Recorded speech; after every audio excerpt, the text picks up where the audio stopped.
to my daughter, who finally found a man desperate enough. My father said that glass raised, smile wide, 60 guests staring at my own engagement party. The room went dead silent, not the polite kind, the kind where you can hear someone's breath catch 3 tables away. My fiancé's hand clenched under the tablecloth. I felt his body start to rise, but I held his arm, held it firm. I didn't scream. I didn't cry. I walked to the front of that room, opened my laptop, and projected one single document onto the screen. My father's business partner of 15 years dropped his champagne glass. It shattered on the marble floor. And that was the sound of my father's entire life falling apart. But this story doesn't start at the party. It starts 3 months earlier, the night I found something in my father's books that I was never supposed to see. I'm Danielle Upton, 29 years old, and I'm a forensic accountant. Before I go on, please take a moment to like and subscribe, but only if this story genuinely speaks to you. Drop your location and local time in the comments. Now let me take you back to last October, the night my father called me a charity case for the last time. My father, Richard Upton, built his construction company from nothing, literally nothing. A pickup truck, a handshake loan, and 17-hour days. By the time I was born, Upton & Marsh Construction had 12 employees, a fleet of trucks, and a reputation in our town that made people stand a little straighter. When my father walked into a room, I grew up watching people admire him. The neighborhood barbecue host, the church fundraiser chair, the guy who bought a round for everyone at the country club bar and never let you forget it. At home, though, things ran on different rules. My father didn't hit. He didn't need to. He had a voice that could make you feel 6 in tall without ever raising it above conversational volume. I was 9 the first time. I remember clearly. 4th grade. I brought home a report card. Straight A's teacher's note saying I was a joy to have in class. I set it on the kitchen counter like I was presenting evidence in my own defense. He barely looked at it. Good grades don't mean you're smart, Danielle. Teachers hand those out when they feel sorry for a kid. My mother, Linda, was sitting right there. She sipped her coffee, said nothing. That was the system he cut. She watched. I bled quietly. But here's what made it so confusing, and this is the part people don't understand about growing up like this. My father wasn't cruel every day. When I was 12, he taught me to ride a bike in the driveway. And when I finally made it to the end of the street without falling, he said, "That's my girl." I held on to those 4 words for years, replayed them when things got bad. It wasn't until much later that I realized he'd said it in front of the Marshes who were over for dinner. I was performing well. He was taking credit. That's the only version of pride my father ever had, the kind with an audience. The pattern didn't change as I got older. It just got more sophisticated. College graduation. I finished magna cum accounting minor in criminal justice. I'd worked 2 jobs to keep my GPA where it was. My hands were shaking when I walked across that stage. My parents came. My father wore his best suit. And at the dinner afterward, a steakhouse I couldn't afford, which he chose. He spent 4 to 5 minutes telling my college friends about his company's latest municipal contract. 4 to 5 minutes, my friends kept glancing at me. I kept smiling. When the check came, he said loudly enough for the table, "Well, Danielle, let's hope that diploma is worth more than the paper it's printed on." Everyone laughed, because that's what you do when Richard Upton makes a joke. You laugh. A year later, I landed my first real position at a forensic accounting firm. Good firm, competitive hire. I called my parents to share the news. My mother said, "Congratulations." My father got on the line and said, "Let's hope you don't bankrupt them." I laughed. I said, "Thanks, Dad." I hung up. I sat in my car in the parking lot for 20 minutes. You know what the worst part is? I thought that was normal. When cruelty is the water you swim in, you don't know you're drowning. You think that's just how the current moves. It wasn't until Nathan that someone finally held up a mirror. He said it on our 3rd date, after I told a funny story about my father making a speech at my cousin's wedding where he joked that I was next if anyone would have her. Nathan didn't laugh. He set his fork down and looked at me. "Danielle, that's not normal. You know that, right?" I didn't answer, but something cracked open that night. Something small, something that would eventually change everything. I met Nathan Cole at a joint conference for attorneys and forensic accountants in Baltimore. He was presenting on financial fraud litigation. I was taking notes 3 rows back. He wasn't fleshy. He didn't command a room the way my father did. Nathan was the kind of man who listened more than he spoke. And when he did speak, every word landed exactly where it was supposed to. Steady, grounded, the opposite of everything I'd grown up around. We dated for 14 months before I brought him home to meet my parents. I should have known how it would go. My father opened the door, shook Nathan's hand, and within 3 minutes had turned the living room into an interview. Where did Nathan go to school? What was his salary range? Did he come from money? Nathan answered everything calmly. No defensiveness. No posturing, just honest, direct answers. Then my father leaned back in his chair and said, "I hope you're patient, son. My daughter is the kind who needs to be led." The room went quiet. My mother looked at her hands. I opened my mouth to say something. I don't even know what, but Nathan got there first. With all due respect, sir, Danielle is the most capable person I've ever met. No heat, no aggression, just a fact. Delivered like he was reading it off a page, my father didn't respond. He just stared at Nathan for a long 3 seconds, then changed the subject to football. But I saw it, the micro shift in his jaw, the flicker behind his eyes. Nathan wasn't afraid of him. And that, I realize now, was the beginning of the end because my father's entire system depended on everyone in the room being just a little bit afraid. And Nathan simply wasn't. The man I loved had just become my father's newest problem. Nathan proposed on a Sunday morning, no ring in a champagne glass, no skywriting. He made me coffee, sat across from me at our kitchen table and said, "I want the rest of my life to look exactly like this. Will you marry me?" I said yes before he finished the sentence. We wanted something small for the engagement party. Maybe 20 people, our friends, a backyard, some wine. Simple. My father had other plans. He called 2 days after the proposal. "I'm handling the party, Danielle. I've already booked the Whitfield." The Whitfield? The venue he used for his corporate events. Valet parking, marble floors, projector screens, and surround sound for presentations. "Dad, we don't need all that." Nathan and I were thinking something casual. Casual. He laughed. "My daughter's engagement, and you want hot dogs in the backyard. I'm paying for it. Let me do this."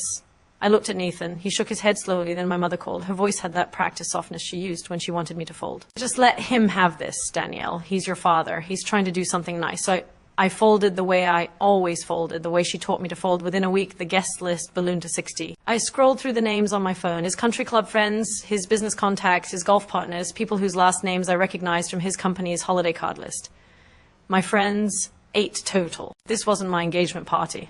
It was his stage. And I'd handed him the microphone without a fight.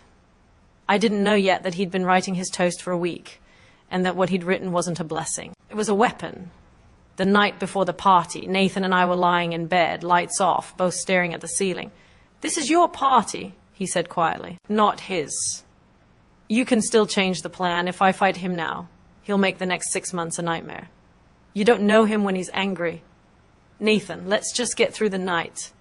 Nathan was quiet for a long time. Then he rolled over to face me. "Okay, but I need you to hear something. I'm not marrying your father. I'm marrying you.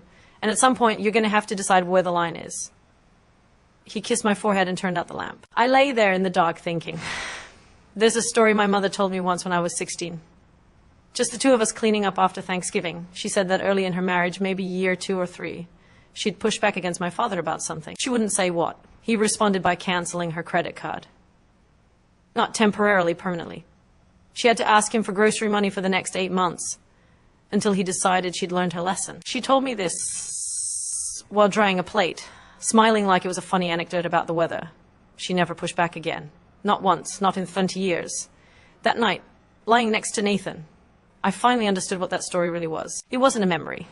It was a warning. My mother was showing me the price of silence and the cost of speaking up. I looked at the ceiling and thought, if I don't draw the line now, I will become her. Smiling through the pain, drawing plates, telling my own daughter the same story someday like it was just something that happened. I couldn't sleep after that. The next evening, Friday, the night before the party, I stopped by my parents' house to drop off the seating chart. My father was in his study, door open, reading glasses on, writing something on a yellow legal pad. "Dad, what are you writing?" "Look up. My toast. Don't worry about it. Can I read it?" Now he looked up, smiled. The kind of smile that never reached past his mouth. "You'll hear it tomorrow along with everyone else." Something cold moved through my chest. "Dad, it's my engagement party. I think I have a right to Danielle." His voice dropped half a register. The warning tone, the one that meant, "Stop talking. Trust me, sweetheart. Everyone will remember this toast." My mother appeared in the doorway, holding a mug of tea. She read the room in half a second. She was always good at that, and steered the conversation sideways. "Your father always gives wonderful speeches, honey. Remember Uncle Joe's retirement?" I remembered Uncle Joe's retirement dinner 4 years ago. My father stood up in front of 40 people and joked that Joe was retiring because no one needed him anymore, not even his wife. Joe laughed. Everyone laughed. Joe's wife didn't. That was my father's gift. He could gut you in public and make it sound like affection. I left the study without another word, grabbed my laptop bag from the car.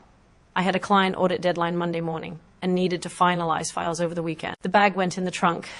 Bring the laptop to the party. Nathan had said earlier, you can work during setup, send the file before dinner.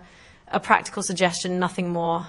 that laptop would end up being the most important thing I brought to that party. But neither of us knew that yet. Saturday morning, the day of the party, I was drinking coffee and reviewing seating assignments when the event coordinator emailed the final guest list. Richard had made last-minute additions. I opened the attachment, 62 names. I started counting his golf foursome, the Hendersons from the country club, 2 couples from his Rotary chapter, the Warren, his insurance broker and wife, a contractor he'd known for 6 months. And the man was invited to my engagement party, Gerald and Patricia Marsh, table 1 front and center, right next to family. My college friends, my co-workers. I found them. Table 8 by the kitchen. I called my father. Dad, where are my people? Emily, Jazz, the group from work. They're at the back table. There wasn't room up front, Danielle. I had to prioritize. Prioritize who? Your golf buddies. His voice sharpened. This is a networking opportunity, not a slumber party. Don't be selfish. I hung up. My hands were shaking, not from anger, from the old familiar helplessness of being rearranged by someone who thinks they own every room they walk into. Nathan was watching from across the kitchen. He hadn't said a word during the call, but his jaw was tight. He invited Gerald to sit at table 1, I said. Front row right next to us. Nathan leaned against the counter. You know why, right? I looked at him. He's performing, Nathan said. For Gerald, for all of them. The loving father. The happy family. He's putting us on display like a window display for his business partners. I stared at the guest list on my screen. 62 names, and I was a prop at my own party. I closed the laptop, got dressed, and drove to the venue to watch my father's show. I arrived at the Whitfield an hour early to help with setup. The venue was exactly the kind of place my father loved. Exposed brick, brass fixtures, long mahogany bar, a projector screen at the far end. Already rigged for the slideshow, my father had curated of family photos. Photos he chose. Moments he approved of. I was adjusting centerpieces at table 3 when I heard his voice. It came from the hallway near the coat check, my father and Gerald Marsh standing close, drinks already in hand. I was around the corner. They didn't see me. I tell you, Gerald, I'm so proud of my little girl. My father's voice, warm, expansive. The voice he used in public, she's everything I raised her to be. Gerald laughed. You've done a hell of a job, Rich. Not every father stays this involved. Family first. That's always been my motto. I stood there behind the wall, centerpiece still in my hand. The word echoed. Proud. My father had just said he was proud of me. He had never, not once said that word to my face. Not at graduation, not when I passed my CPA, not when I earned my CF certification, not even once in 29 years, but here in a hallway, to the man whose money he was stealing. That's where the word lived. It was currency spent where it would buy him something. I set the centerpiece down and walked away quietly. I didn't confront him. I didn't cry. I just filed it where I file everything my father gives me. In the place where pain sits so long, it starts to feel like furniture. What I didn't know yet was this. Gerald Marsh, the man standing there calling my father a great dad, had been quietly losing hundreds of thousands of dollars to the man he was toasting. And I had the proof on my laptop in the trunk of my car. Let me back up. 3 months before the party, I was working late at my firm, deep in a forensic audit for a commercial client, a mid-sized real estate developer, flagged for irregular disbursements. Tedious work, spreadsheets, and wire transfers and shell companies layered like Russian dolls. I was tracing a chain of payments through a limited liability company, registered in Delaware, as they always are, when something's snagged. The LLC had no website, no employees on record, no public filings beyond the bare minimum. But the wire transfers flowing through it were substantial, consistent, monthly. I kept pulling the thread. The LLC was linked to a holding company. The holding company shared a registered agent with another entity. And that entity buried 3 layers down, behind enough paperwork to make your eyes bleed.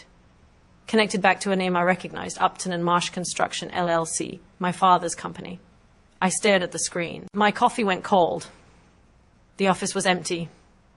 Everyone had left hours ago. The cleaning crew was vacuuming down the hall. My training kicked in before my emotions could. Certified fraud examiners have an obligation. If we uncover evidence of financial fraud during the course of our work, we don't get to look away. It's not optional, it's the job. But this was my father. I saved the files, closed the laptop, drove home, sat in my car in the driveway for 10 minutes, engine off, hands on the wheel.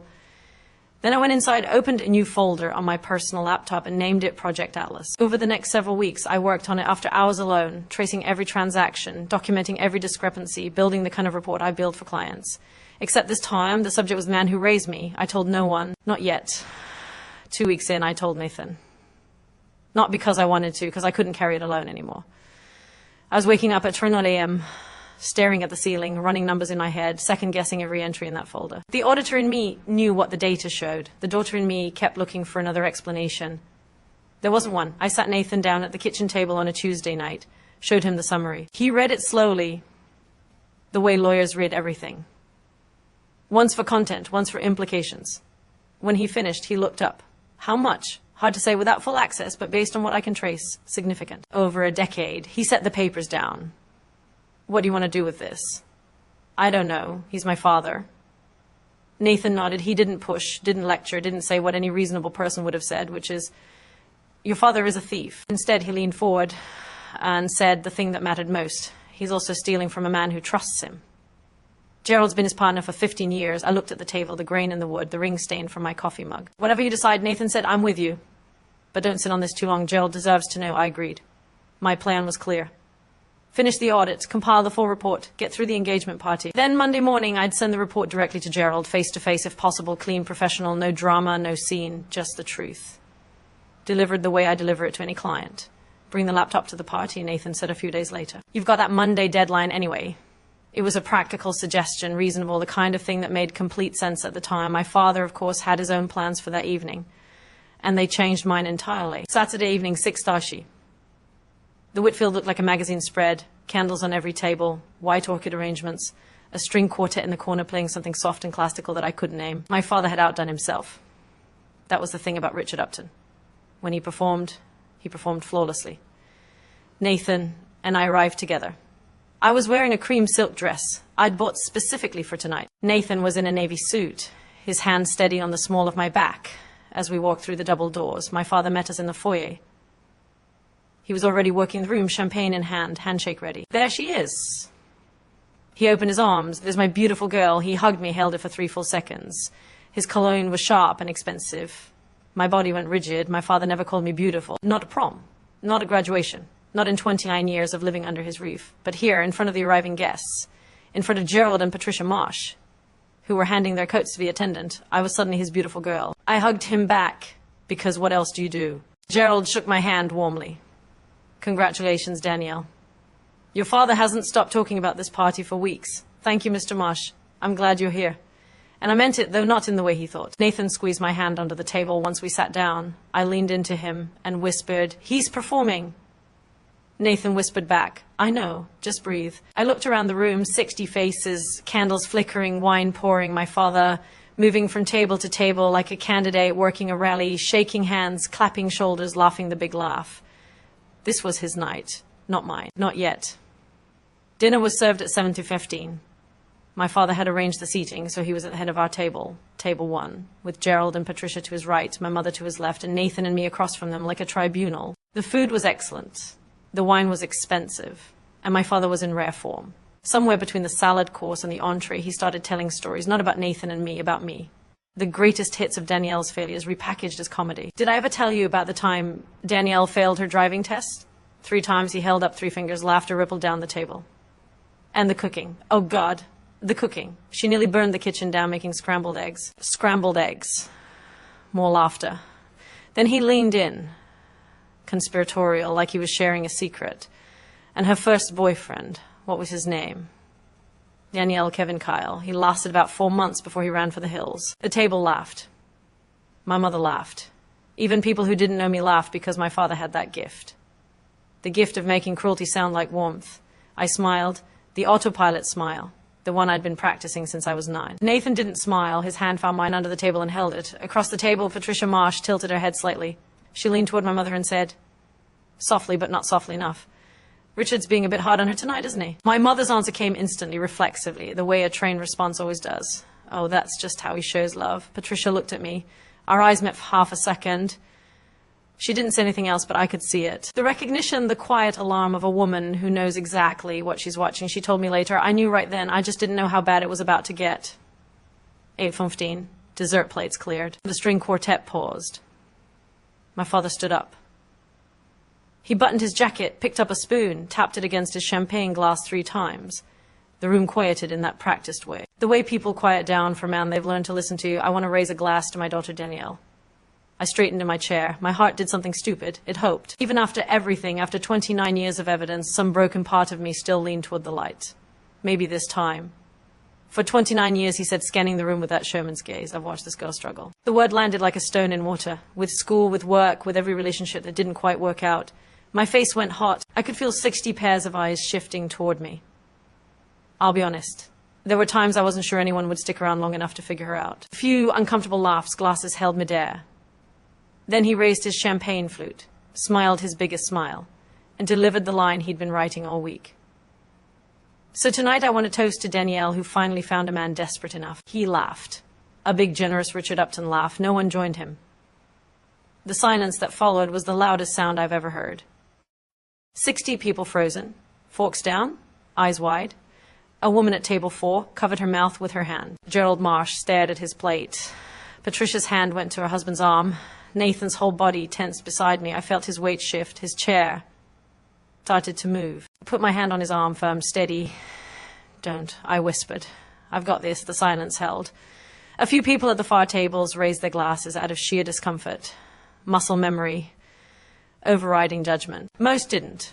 Mark, Nathan's best man, set his glass down on the table, deliberately like he was making a statement. He shook his head once, slow. Helen Cole, Nathan's mother, turned and looked directly at my mother. The look on her face wasn't anger, it was disbelief. Pure, undiluted disbelief. My mother looked away and my father stood there, glass still raised, reading the room. He was smart enough to feel the temperature drop. But Richard Upton had never once backed down from a room in his life, so he doubled down. Oh, come on, he said, grinning wider. It's a joke. Danielle knows I love her. He turned to me, eyes bright with that manufactured warmth. Right, sweetheart. 60 people looked at me. I looked at my father. 5 seconds passed. 5 seconds is a long time when no one is breathing. Then I said it quiet, clear. 2 words. Sit down, Dad. His grin faltered. Just a crack. Danielle, don't be dramatic. I said sit down. My voice didn't rise. I didn't need it to. The room was so silent that a whisper would have carried to the back wall. My father stared at me. For one horrible electric second, I thought he was going to argue. His mouth opened, then closed. He looked around, searching for an ally, a laugh, anyone, and found nothing. Just 60 faces watching him like witnesses. He sat down. It was the first time in my entire life that my father did what I told him to do. I pushed my chair back, stood up, smoothed the front of my dress, and walked calm, steady, no rush, to the front of the room. I had a laptop in my bag and a file that had been waiting for this moment without either of us knowing it. The walk from table 1 to the front of that room was maybe 30 ft. It felt like a mile. I could feel every set of eyes tracking me, the rustle of napkins, someone clearing their throat, a chair creaking as someone shifted to see better. My laptop bag was under the AV table near the projection screen. I'd stashed it there during setup, planning to send my Monday file during cocktail hour. I hadn't needed it then, I needed it now. I unzipped the bag, opened the laptop. My hands were steady, my heart was not. My father's voice came from behind me. Sharp. Danielle, what are you doing? I didn't turn around. I plugged the HDMI cable into the projector port, the same projector my father had set up for his curated family slideshow. Photos of vacations he'd chosen, holidays he'd staged, a highlight reel of a family that didn't exist. The screen lit up. I opened the folder. Project Atlas. Then I turned to face the room. 60 people. My mother gripping her napkin. Nathan standing now 3 steps behind me. Gerald Marsh at table 1, his reading glasses still perched on his nose from reviewing the dessert menu. My father just told 60 people that no man would willingly marry me, I said. My voice was even professional, the same tone I use when I present findings to a client. I think it's only fair that these same 60 people know who my father really is. I clicked the file open. The first page filled the screen. White background, black text, a header that read, Forensic Audit Summary, Unauthorized Fund Transfers, Upton and Marsh Construction, LLC. Gerald Marsh's champagne glass began to tilt in his hand. I didn't give a speech. I didn't need to. This is a forensic audit report I compiled over the past 3 months, I said. It documents a pattern of unauthorized fund transfers from the company my father co-owns with Mr. Gerald Marsh. I scrolled to the summary page. 3 columns, dates, amounts, destination accounts, a decade of transactions laid out in the clean, clinical format I'd been trained to produce. The numbers spoke for themselves. My father shot to his feet. His chair scraped the marble floor with a sound that made 2 people flinch. This is ridiculous. His voice was loud now. Loud in a way it never was in public. The indoor voice cracking open to show what lived underneath. You don't know what you're talking about. I turned and looked at him directly. For the first time in 29 years, I looked at my father without flinching. Dad, I'm a certified fraud examiner. This is literally what I do. The room didn't gasp. It was worse than that. It just absorbed. 60 people processing at once. I could see it moving across the tables like weather. The widened eyes, the hands reaching for phones, The couples leaning into each other to whisper. Then the sound, glass on marble, sharp, final. Gerald Marsh's champagne flute slipped from his fingers and shattered on the floor. The sound cracked through the silence like a gunshot. Patricia grabbed her husband's arm. Gerald didn't look at her. He was staring at the screen. His face had gone grey. The kind of grey that comes when you're watching 15 years of Trust Us All in 15 seconds. Then he looked at my father and the expression on Gerald Marsh's face. I'll never forget it. It wasn't anger. Not yet. It was the look of a man discovering that his house has been on fire for years and no one told him. My father moved fast. He always did when the walls closed in. He stepped toward Gerald, both palms up, the peacemaker's pose. Gerald listened to me. She's lying. She's angry. I made a joke she didn't like. And now she's making things up to humiliate me. Gerald raised one hand, didn't stand, didn't shout, just one hand, palm out, the way you stop traffic. Don't. One word. But his voice shook, and that single tremor carried more weight than anything my father had said all night. Gerald reached into his jacket pocket and pulled out his phone. He dialed a number right there at table 1 in front of every person in that room. His voice was low but clear enough for the tables nearby to hear. Ray, it's Gerald. I need you in the office Monday morning. First thing, it's about the partnership. He hung up, set the phone on the table, didn't look at my father again. Richard spun toward my mother. His composure was cracking now visibly in real time like ice under weight. Linda, tell them she's lost her mind. Tell them. My mother sat perfectly still. Her hands were folded on the table. Her eyes were on her plate. She said nothing. The same silence she'd given me for 29 years. She finally gave it to him. And for the first time, her silence wasn't protection. It was permission. Chairs began scraping. Guests at the far table stood quietly, reaching for coats and purses. No dramatic exits. Just the slow, unmistakable withdrawal of people who no longer wanted to be in the room. Nathan stepped up beside me. He didn't say a word, just placed his hand gently between my shoulder blades. Then a voice came from table 2. Helen Cole, Nathan's mother, stood up. She walked over to me, took both my hands in hers and said, I'm proud of you, sweetheart. 4 words. The exact 4 words I'd been waiting to hear from my father my entire life. They came from someone else's mother, and that somehow made them mean even more. Gerald stood up slowly. He steadied himself with one hand on the table, not because he was weak, but because he was holding himself together. He walked to my father. The 2 men stood face to face in front of 60, no, maybe 50 now. Some had already slipped out. Witnesses. 15 years rich. Gerald's voice was quiet, controlled. The voice of a man choosing his words because he knows a room full of people will remember every one of them. 15 years I trusted you. My father started talking fast. Gerald, let me explain. There's context here. The transfers were it's a restructuring. My accountant advised your accountant. Gerald almost laughed. Almost. Your daughter is a forensic accountant, Richard, and she just showed me what your accountant was hiding. My father opened his mouth. Nothing came out. Gerald adjusted his jacket, straightened his tie. Then he said quietly and precisely, my lawyer will be in touch Monday morning.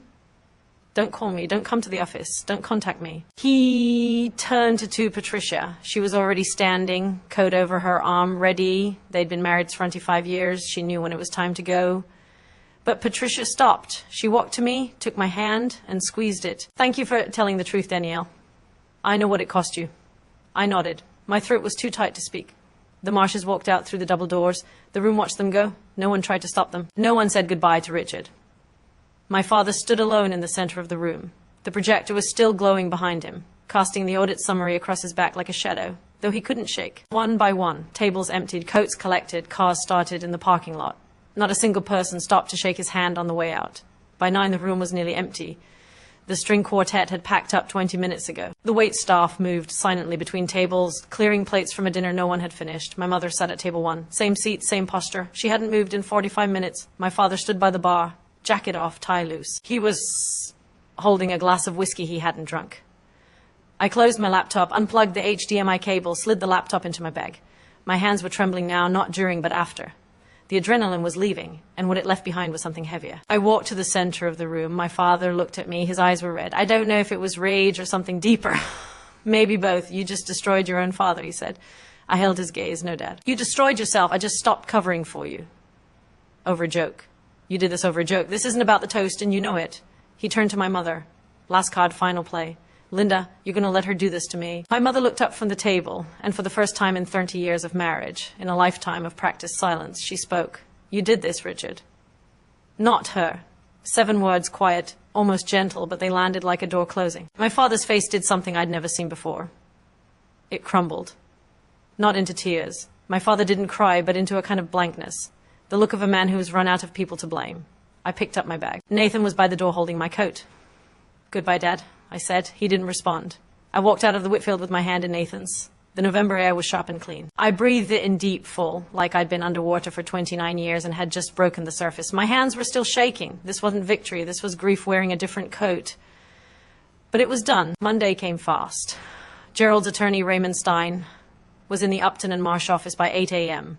with a court order for a full forensic audit of the company's books conducted by an independent third-party firm, not me. My report was the catalyst, but the process had to be clean. I understood that. I wanted that. By Tuesday, word had traveled the way it always does in small communities through phone calls that start with, "Did you hear?" and end with, "I always thought something was off." Richard Upton was removed from the membership roster of the Ridgewood Country Club. Not suspended. Removed. Twice 2 years of dues, charity galas and golf tournaments gone in a single board vote. The man who bought rounds for the entire bar couldn't get past the front desk. By Wednesday, 3 of the business contacts who'd sat at his carefully arranged tables on Saturday night had quietly severed ties. No public statements. Just unreturned phone calls, cancelled lunches, the slow, deliberate eraser that happens when people decide you're no longer worth the association. The news didn't make the paper. It didn't need to. In a community that size, the party itself was the headline. 60 witnesses. That's 60 versions of the story spreading outward like ripples. My father called me 11 times that week. I didn't pick up not once. The 12th call went to voicemail. I listened to it once. "Danielle, you need to fix this. Call me back now." Still giving orders even now. I deleted the voicemail and set my phone on the counter, screen down. Nathan was making dinner. He looked over at me but didn't ask who called. He didn't need to. The man who controlled every room he walked into couldn't get his own daughter to answer the phone. And for the first time in my life, that silence was mine to give, not his to take. The independent audit took 6 weeks. When the final report came in, it confirmed everything in my file and then some 827,000. That was the total siphoned through Shell LLCs over a 10-year period. Monthly transfers small enough to avoid triggering automatic flags large enough to fund a lifestyle that wasn't Richard Upton's, to fund the lake house, the boat, the country club membership he no longer had. Gerald filed a civil lawsuit in January, breach of fiduciary duty, fraud, conversion of partnership assets. His attorney told Nathan, off the record, attorney to attorney, that a criminal referral to the district attorney's office was under consideration. My father hired a defense lawyer. A good one, but good lawyers cost money. And my father's liquid assets were frozen pending the outcome of the civil case. He burned through his personal savings in the first 2 months. By March, Upton and Marsh construction was suspended, operations halted, contracts voided. The 12th employees my father used to brag about were collecting unemployment. Then the lake house went up for sale. I saw the listing online. The same house where my father hosted 4th of July barbecues, where he held court on the back deck with a beer in his hand, telling everyone with an earshot how he'd built everything from nothing. Turns out a lot of that everything belonged to Gerald. Nathan showed me the listing one evening. I looked at it for 10 seconds, then closed the tab. "You okay?" he asked. "I didn't do this to him. I said he did this to himself." Nathan nodded. "I know, but it still doesn't feel good." It's not supposed to. He was right. Justice isn't supposed to feel like celebration. It's supposed to feel like the weight of a door, finally closing. Heavy, final, and necessary. But the heaviest moment was still coming, and it arrived 2 weeks later through a phone call I wasn't expecting. My mother called on a Sunday afternoon. I almost didn't answer, but something made me pick up. Maybe instinct, maybe hope, maybe just the fact that she'd never called me on a Sunday before. Sundays were Richard's day. Football and silence. Danielle. Her voice was different, smaller, but somehow clearer, like she'd finally taken something heavy off her chest. "Hi, Mom." A long pause. I could hear her breathing. Then I should have said something 30 years ago. "I'm sorry." I closed my eyes, leaned against the kitchen counter. The words I'd waited my entire life to hear, and they came wrapped in 30 years of regret. "I saw what he did to you," she continued. "Every time. And I told myself it was his way of caring. That's what I told myself, Danielle, because the alternative, admitting I'd let my daughter be hurt by her own father, was too much." "Mom, let me finish, please." Her voice cracked. "What you did at that party, standing up like that, I've never been that brave, not once in my life. And watching you, it broke something open in me. I didn't say it's okay because it wasn't. Not yet. Maybe not for a long time. What I said was, 'I love you, Mom, but love isn't enough, not anymore. I need you to show me.'" She was quiet. "Then I started seeing someone, a therapist. Last week was my first session." I pressed my hand to my mouth. My eyes burned. "That's a good start, Mom. We talked for 20 more minutes. Carefully." The way you walk across thin ice, aware of every step, aware it could crack. But moving forward, 2 days later, I received a text from my father. Just one, the last communication I'd ever get from Richard Upton. You chose a stranger over your own blood. I read it twice. Then I understood. And it was the final confirmation I needed. Gerald Marsh, his partner of 15 years, his friend, the man whose money he stole. My father still called him a stranger. Richard Upton didn't know what trust was. He only understood control. And when control was gone, he had nothing left. I deleted the text, and I didn't look back. 6 months after the party, Nathan and I hosted our own celebration. Not at the Whitfield, not at any venue. In Nathan's parents' backyard. 15 people, string lights from the hardware store, burgers on the grill, a Bluetooth speaker playing a playlist Nathan and I had made together on a lazy Sunday morning. No projector, no slideshow, no seating chart. My friends Emily, Jasmine, the crew from work, sat on lawn chairs and drank beer from cans. Nathan's mom, Helen, brought her famous lemon bars. Mark gave a toast that was 3 sentences long and made everyone laugh. Real laughter, the kind that comes from the belly, not from obligation. My mother came. She arrived early, carrying a dish she'd made herself, something she hadn't done in years, because my father always ordered catering. She was quieter than usual, careful with her words. But she was there, present trying. My father was not invited. Halfway through the evening, the doorbell rang. A delivery, flowers, a massive arrangement of white peas with a card. I opened it to Danielle, the most honest person I've ever known. Congratulations, Gerald and Patricia Marsh. I stood in the doorway holding that card for a long time. Nathan came up behind me. You okay? Yeah, I said. I spent 29 years trying to earn one word from my father. And here's Gerald Marsh, giving me something my dad never could. Nathan put his arm around me. Some people build, some people take. You can't change which one your father chose to be. I pressed my face into his shoulder, and I cried. The first time since the party.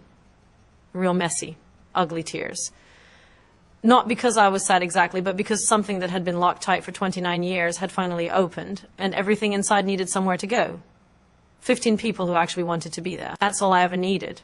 People ask me if I regret it. The answer is complicated. I regret it every single day, but not for the reason you might think. I don't regret the truth. I don't regret standing up. I regret that my father put me in a position where I had to choose between loyalty and honesty. That choice should never have been mine to make. Let me be clear about something. I didn't project that document to get revenge. I didn't walk up there with a plan. My plan was Monday morning, clean, professional, private. But when my father stood in front of every person I loved and told them I was worthless, when he turned my engagement party into one last performance where he was the star and I was the punchline, something shifted, not anger, something deeper, the realization that if I sat down and swallowed this, I would swallow everything forever. I was tired of swallowing. The truth is, I'd been silent about 2 things, how my father treated me and what my father had done to Gerald. And in that moment, I understood that the silence was the same. The silence about the abuse and the silence about the fraud came from the same place. Fear. Fear of losing a father who was never really mine to begin with. Silence isn't loyalty. Silence is complicity. I learned that at a dinner party while watching my mother fold her napkin and smile. If you're listening to this and something about it feels familiar, if you know what it's like to sit at a table and shrink yourself so someone else can feel big, I'm not going to tell you what to do. That's not my place. But I will tell you this. Setting a boundary with your family doesn't mean you don't love them. It means you love yourself enough to say, I won't accept this anymore. And sometimes that's the bravest sentence a person can speak. Here's where I am now. Nathan and I are getting married next month. Small ceremony, 30 guests, every single one of them chosen by us. No one volunteered to take over the planning. No one needed to. My mother is still in therapy. We talk once a week, sometimes twice. It's careful, those conversations like learning to walk again after a long time in a wheelchair. She's not the mother I needed when I was 9, but she's trying to be the mother I need now. And I'm learning to let her. Gerald's civil case is moving through the courts. I don't follow the details. I gave my deposition last month. Professional, fact-based, no emotion, just the numbers. The numbers are enough. Richard sold the lake house. I heard through a cousin that he's renting an apartment on the east side of town alone. Linda moved in with her sister in February. My father hasn't contacted me since that text message. I don't expect him to. The man who spent 29 years controlling every conversation finally ran into one. He couldn't manage. I'm not a hero. I want you to know that. I'm not some warrior who planned the perfect takedown. I'm a woman who got pushed too far on the wrong night and happened to have the evidence to push back. That's the whole story. Some days I wake up and miss my father. Not the real one. The one I invented. The version who taught me to ride a bike and meant it. The version who said proud and wasn't performing. That father never existed. But the grief is real. If you're watching this and you know what it's like to mourn someone who's still alive, I see you and I hope you know. You're allowed to grieve and move forward at the same time. I'm not a hero. I'm just someone who finally told the truth. and the truth, it turns out, was enough. If Danielle's story stayed with you, drop a comment. Have you ever had to choose between loyalty and truth, or just type, "I choose me"? That's enough. If this is your first time here, hit subscribe. I share stories like this every week. Real people, real moments, real boundaries. There's another one waiting for you in the description. I think you'll feel it. I'll see you there.